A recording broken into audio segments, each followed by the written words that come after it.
Assalamualaikum YouTube, dan selamat sejahtera kepada semua sahabat-sahabat subscriber, sahabat-sahabat yang menonton channel saya. Terima kasih banyak-banyak guys. Anda bersama dengan saya POJDM Channel. Jadi hari ini saya nak kongsikan kepada anda cara pemilihan saddle yang mudah. Bukan nak kata terbaik, yang mudah, yang boleh saya kongsikan kepada anda. Okey, sebelum tu saya bukannya pakar, saya bukan terror sangat berkenaan dengan cara pemilihan, tapi ini pengalaman dan apa yang saya lihat, dan saya akan kongsikan kepada anda untuk membantu anda memilih saddle yang murah, murah ke mahal ke, tapi yang penting dia selesa. Okey, seperti anda tahu, kita di berkayuh, tak pasti jarak berapa dan berapa jam kita akan berada di atas basikal. Jadi untuk keselesaan, saddle memang paling penting. Saddle, handlebar memang paling penting untuk kita selesa berkayuh dalam jarak yang jauh. Kalau anda berkayuh dalam jarak yang dekat tak ada masalah. Cuma sekiranya anda berkayuh endurance jarak yang jauh, 50 km, 100 km, jadi keselesaan itu amat penting. Jadi untuk membantu keselesaan ialah salah satu saddle. Saddle memang memainkan peranan yang penting. Sekiranya anda berada dalam keadaan yang tidak selesa untuk jarak yang jauh, itu masa tu korang akan tahu sakit punggung, sakit pinggang, sakit kaki dan sebagainya. Dan satu lagi sakit mental. Mental ni maksudnya mental lah. Mental. Kita berkayuh dalam keadaan yang tak seronok, keadaan stres dan sebagainya. Okey, seperti yang anda tahu, saddle aftermarket ni banyak. Banyak saddle, Pronogo, SMP, kemudian Selle Italia, San Marco, dan berbagai lagi jenis saddle yang terdapat di aftermarket. Okey, harga bergantung kepada jenama. Lagi tinggi jenama dan kualiti, lagi mahal saddle tu. Okey, adakah saddle mahal ni mempengaruhi kayuhan anda? Okey, bagi saya mahal tu disebabkan satu, jenama, dan dua, kualiti. Tapi anda kena ingat, kalaulah anda beli saddle mahal sekalipun tapi tak sesuai dengan punggung anda ataupun keadaan anda berkayuh, pun tak membantu sebenarnya. Okey, cara pemilihan saddle saya boleh kategorikan kepada 3. Pertama, dia punya geometri, ukuran, saiz. Kemudian yang kedua, bentuk saddle, dan ketiga, dia punya cara kita berkayuh. 3 perkara ni memainkan peranan yang penting dalam pemilihan saddle. Kalau anda tengok channel lain pun banyaklah yang dia punya faktor-faktor yang menyebabkan kita selesa. Tapi saya fokus pada 3 ni sebab ini mudah dan anda pun boleh ikut kalau anda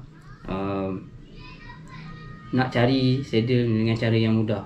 Kalau pergi ke kedai tak ada masalah, anda boleh fitting seat dan sebagainya. Tapi kalau kita beli, macam saya banyak beli barang-barang yang orang dah pakai, maksudnya barang-barang second hand, jadi saya kena tengok sendiri dia punya kualiti, dan saya kena fitting sendiri. Cara saya fitting ialah seperti dalam video-video YouTuber yang buat kan, saya try buat, memang berkesan guys. Berkesan dia punya, anda duduk, letakkan kertasnya ke atas sofa ataupun kursi yang lembut, anda duduk dan anda boleh tahu dia punya bukaan punggung anda tu berapa. Dan saya kira lebih kurang dalam 13-14 dia punya bukaan ni sentimeter. Jadi kat situ je pun dia dah banyak membantu. Sebenarnya kalau kita fikir mungkin dia tak boleh dapat dalam 100% perfect macam kita dekat kedai, tapi dia boleh membantu dalam 70-80%. Kira okey lah tu, daripada kalau 20%, 30%, jauh dah sampai ke 100% untuk fitting seat, orang panggil seat bone. Jadi benda ni sekurang-kurangnya dapatlah mengurangkan ketidakselesaan untuk kita memilih saddle yang sesuai untuk kita. Baik, tadi saya dah tunjuk, bukan review, maksudnya saya dah unboxing saddle tu. Jadi guys, kalau anda tengok kat sini banyak, saya ada 4 ada 4 saddle, ada yang lama, ada yang baru dan sebagainya. Jadi saddle-saddle ni semua saya try dan saya dah cuba gunakan dalam jarak yang jauh. Tengok macam mana yang sesuai dan macam mana keadaan dan bentuk yang sesuai untuk basikal kita dan cara penggunaan kita. Okey. Jadi yang saya beli tu ialah ni guys, San Marco. San Marco ni dia nama Itali, tapi ni Cina kot. Made in Taiwan. Made in Taiwan. Kat belakang ni made in Taiwan. Ni dia second. Jadi kalau ikutkan saya punya tu lebih kurang dalam 14. Saya punya ni 13 atau 14. Jadi kita sukat untuk ke tepi ni guys. Jadi kita sukat. Jadi lebih kurang 13 14 dia punya seat. Jadi dia memang sesuai. Geometri ni satu bukaan dia, satu lagi panjang. Ada yang pendek. Kan? Ada yang pendek. Okey, pendek tu terpulang kepada cita rasa masing-masing. Tapi yang paling penting bukaan ni guys. Bukaan sebab apa? Bila kita duduk kan, punggung kita ni yang akan menekan kita punya setting ni. Jadi kalau lah kuncup, punggung kita besar, benda ni kuncup, dia akan tenggelam pada punggung kita. Jadi untuk kayuh dalam jarak yang jauh memang perit dah. Senang cakap memang perit. Kalau anda berhenti, punggung kebas punggung anda guys. Jadi bukaan ni memang penting. Dia panggil geometri seat pun. Jadi seat mahal ke murah itu nombor 2 guys. Yang penting kesesuaian seat ni terhadap kita. Okey guys, yang pertama tadi sukatan size seat. Yang kedua ialah bentuk. Okey, ada berbagai-bagai bentuk saddle ni. Ada yang bentuk flat, ada yang bentuk aerodynamic, ada yang bentuk endurance, ada bentuk dan berbagai-bagai bentuk yang terdapat di aftermarket. Jadi memang San Marco ada yang jenis bentuk lain dan sebagainya. Okey, bentuk ni pun mempengaruhi kayuhan kita. Jadi bentuk ni sebenarnya subjektif. Minat tu minatlah yang bentuk berbagai-bagai, tapi anda kena fikir cara kayuhan yang saya akan tunjukkan untuk perkara yang ketiga nanti. Jadi macam ni flat, berbentuk seperti ni. Ni guys, kan? Berbentuk seperti ni. Curve dan sebagainya. Pun ada lagi yang curve-nya depan ada muncung kan. Itu bentuk tu mempengaruhi nanti kalau saya akan cerita pada perkara yang ketiga. Jadi bentuk-bentuk ni sebenarnya menarik minat kita jugalah untuk kita pakai kan. Dia akan nampak cantik, basikal kita nampak ranggi, basikal kita nampak garang dan sebagainya. Jadi pulang masing-masing kalau minat anda macam mana. Okey, ini perkara yang kedua, bentuk saddle. Okey guys, perkara yang ketiga ialah cara tunggangan. Jadi cara tunggangan tu mempengaruhi juga kita punya saddle. Ada orang yang cara tunggangan endurance. Okey, ada juga cara tunggangan aero.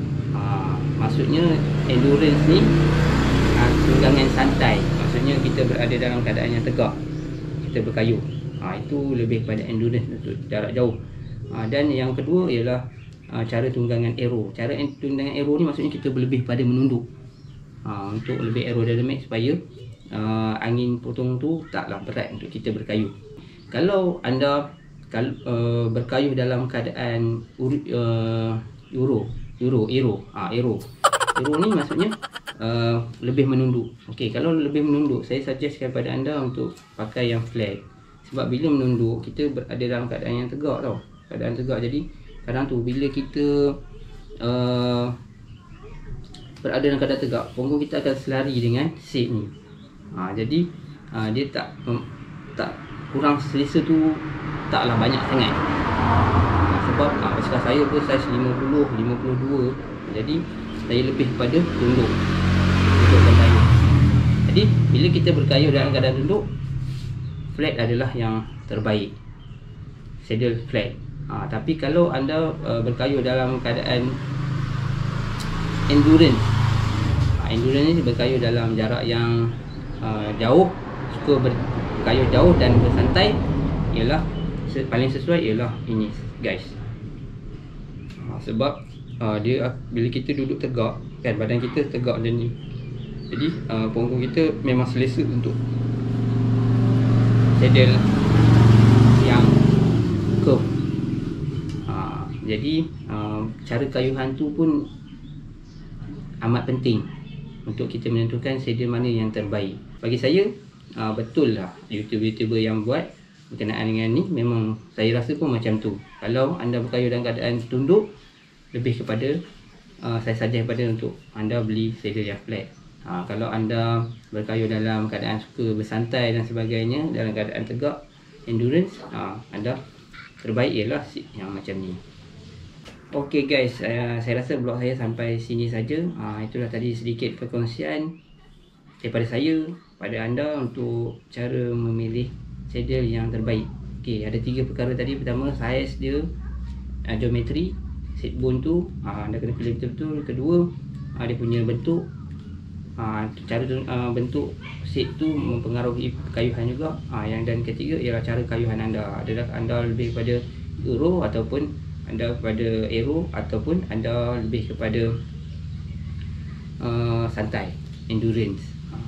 Saya selalu tertukar Euro ke Aero. Jadi anda faham lah. Kalau tegak biasa, dan Euro ke Aero. Aero adalah dalam keadaan yang tunduk. Jadi ketiga-tiga tu memang memainkan peranan yang penting dalam cara pemilihan saddle yang terbaik untuk anda. Sebab saddle ni kita nak duduk dalam waktu yang lama di atas basikal. Anda faham lah, 2-3 jam kita berkayuh, macam mana kan. Bukan macam seat motor. Seat motor memang besar dan selesa kan. Takkan kita nak pakai seat motor untuk kita berkayuh. Cara yang terbaik ialah ni. Okay, jadi saya rasa setakat itu je. Terima kasih menonton. Sekali lagi jangan lupa like, subscribe, dan anda boleh komen dan share kalau benda ni bermanfaat pada anda. Satu lagi, ingat sekali lagi guys, saya bukannya pro, saya hanya membantu dalam anda memilih. Saya dah berkayuh, saya dah guna, dan saya kongsi kepada anda. Okay, terima kasih menonton. InsyaAllah ada rezeki kita jumpa di next video yang lain. Assalamualaikum. Bye bye.